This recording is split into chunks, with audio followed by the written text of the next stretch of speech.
Et salut! Aujourd'hui on se retrouve pour faire la mise à jour de la Wanao D12. Donc du coup, tu vas sur Wanao France, service, bien démarré. Tu vas dans gamme Wanao Duplicator 12, tu descends tout en bas. Et là, nouveau firmware NeoProd FX. Tu prends celui que tu veux, celui qui va avec ta machine. Tu cliques dessus, ça le télécharge. Une fois que c'est téléchargé, bam, ça t'ouvre le fichier zip.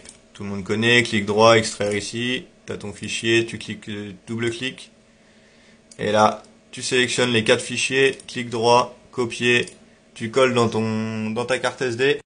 Une fois que tu as collé les 4 fichiers dans la carte SD, tu l'insères dans le P2 de la machine, tu allumes la machine, là à l'écran tu auras un chargement, tu le laisses se faire, une fois que c'est terminé, elle redémarre, et là, paf, nouvelle interface. Nouvelle interface, nouveau firmware installé, c'est terminé les gars. Du coup, t'auras plus qu'à aller voir. On va faire un petit tour rapide. Donc là, ça change pas trop. Là, du coup, prêt, config, impression. Ils ont fait des nouveaux petits logos. Franchement, ils sont pas mal. Donc, dans prêt, qu'est-ce qu'il y a de nouveau?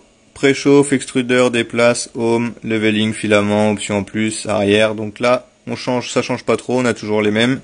Option en plus, là, ça va changer. Ils nous ont mis un préchauffement du PLA.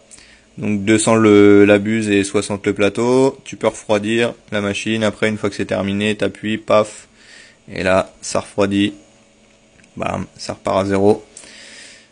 Config. Config, là on est bien les gars. Config, ils nous ont rajouté machine setting.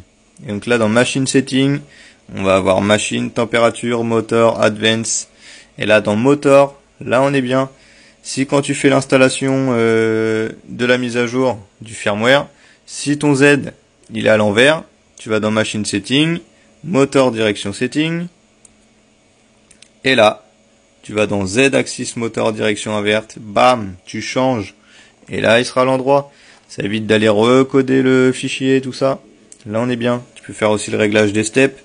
Je ferai une vidéo explicative pour faire le réglage des steps, c'est des calculs, tout ça.